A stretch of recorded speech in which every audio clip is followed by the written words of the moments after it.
The top of the Empire State Building. Z100, New York. Ladies and gentlemen in the studio, can we please give a round of applause to my buddy Louis Tomlinson? Come on now. Hello. LT, so Hello. what's up, dude? How are you? First off and foremost, man, how's the heart feel about this new music that's being, birthed out to the world for you, man?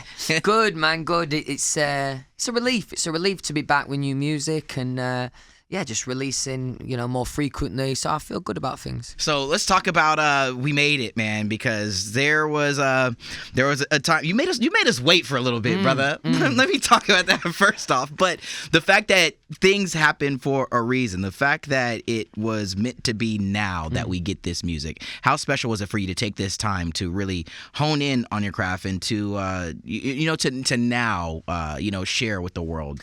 Yeah, I think I realised with my first two singles, I did two collaborations, one with Steve Aoki and one with BB Rexha. Listen, they're amazing artists, amazing people, and great songs that I did.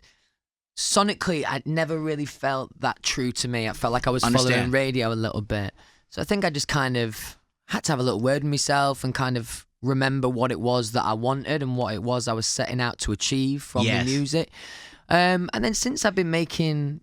Which is why I spent so long, basically what appeared to be, for doing nothing, because I was working on exactly what it was I wanted to be interpreted as an artist. You know what's really awesome is that, and I want to relate that to the sweater that you're wearing now. It's your heart.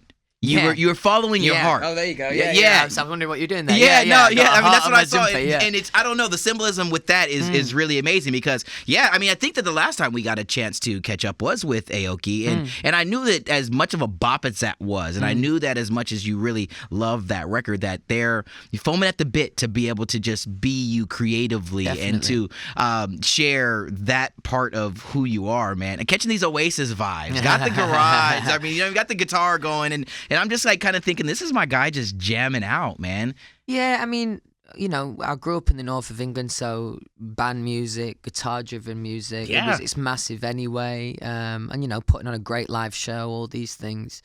So I think, I just had to follow my art, like you say, and really just be brave more than anything. Because I knew what it was I wanted to do always. For sure. But I wasn't always brave enough to make those decisions and put myself out there like that. So I'm happy that I was confident enough to do that, and now here I am. To be in that headspace now, to be brave enough to be taking that step, because I already thought, and I think us all directioners, all of us from the globe over, thought that first off, you were brave enough to hop in line to even audition for X Factor. Yeah. Then to quite literally, I mean, hundreds of shows every year, back to back to back. That took a lot of courage as well.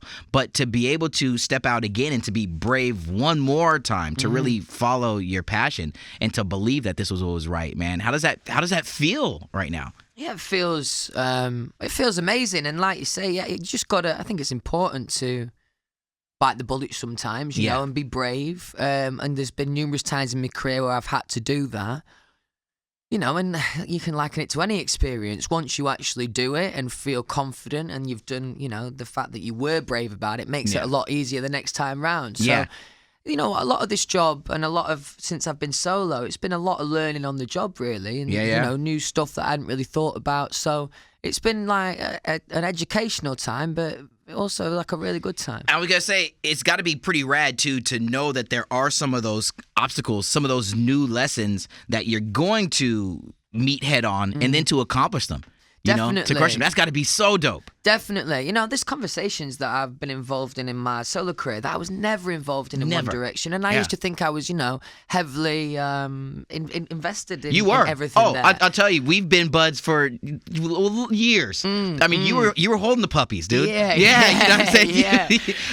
But there was times, man, where of course you were there, man. You were very, very present. But now to have some of these new conversations. Yeah, and there's just things that, one Direction, even for the music industry, was not real life. Yeah. You know what I mean? And it took me a second to, even though I knew that, it took me a second to experience that and understand it really. Yeah. So yeah, there's been a bit of learning on job, but now I've been waiting for this moment, the album, the tour, you know, announcing it. Yeah. Since I started, so I feel like I'm one step closer to being, you know, proper happy with where I'm at. Listen, man, there are so many of us fans that are so excited that you're in that mental space, dude. When we get our hands on Walls, dude, and I know that the song, it's a title track, and that's one of the more special records on the album for you to tell these stories. I'm not going to try to bend your arm for anything else other than I just want to know how proud are you of the way that this collection has come together with this being the title track. Well, I wrote pretty much in the same week. I wrote "Kill My Mind" and "Walls" with a group of people, but with Jamie Hartman, who was kind of the frontman of that, the producer. And it was at that moment that I finished those two songs that I was like, right, my album's pretty much done now. Because I had this moment where I was listening to the songs and I was like, this is something I'm really proud of. This is something I would choose to listen to on my own. Yeah. And musically, it's got integrity, you know what I mean? And that's really important for me. And, you know, we just actually recently, about 6 weeks ago, I went down to Angel Studios in London and we put some live strings on Walls. Oh, dude, and like that's where it's like a crazy moment for me, because sometimes it's hard for me to understand how I got here I am, you know what I mean, whatever. But I'm looking around in that room, and there's, you know, 30 incredible musicians in there, and they're all there to play my song, you know what I mean? I was just taking it in. It was an amazing moment. Dude, have those moments, dude. You deserve it. You deserve those moments. As we get you out of here, man, and we look forward to the end of this year, and we look forward to the beginning of 2020 with the tour and all that stuff. What are some of those things that are going to make the holidays special for you? And I know that it comes with the territory. There's kids lining up everywhere. There's fans that are lining up everywhere. But I mean, those moments to actually just be yourself. I mean, do you really relish in those times where you do get a chance to, and do you get those opportunities coming up here in the holidays?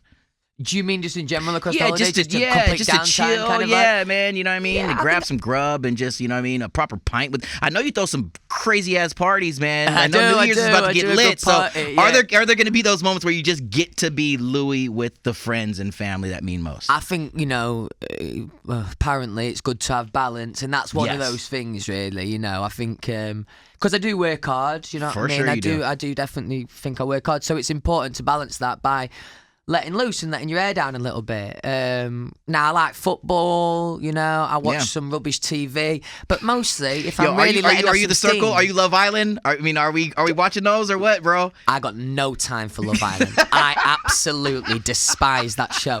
Do you know what's bad? What's bad is one year, I got pulled in. This is my excuse anyway. I got pulled in your excuse to watch it. Maybe I put a few tweets out about it. Honestly, it's a tragic show. I got no time for it or anyone on it.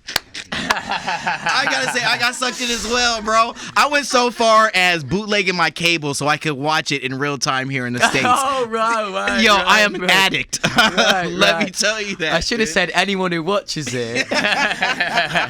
No, the really amazing thing is that, I mean, it's been the energy, it's been A1 since day one, bro. And I've been using that a lot, especially when I get the chance to catch up with my buddies, man. And for each and every one of you who have taken on this, this momentous responsibility, being a part of, you know, a group that is going to go down in history, to have your individual specialties and to really know what's right for you and your heart. And as you guys get to experience the solo careers, to see every single one of you have the success and have it go the way that it's supposed to go because you are being just extremely genuine to who you are.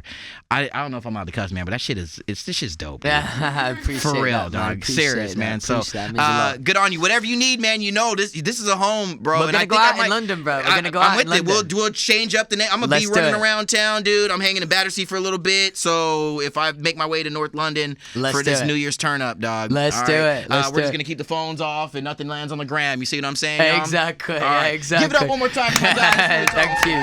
Cheers. Yeah. From the top of the Empire State Building.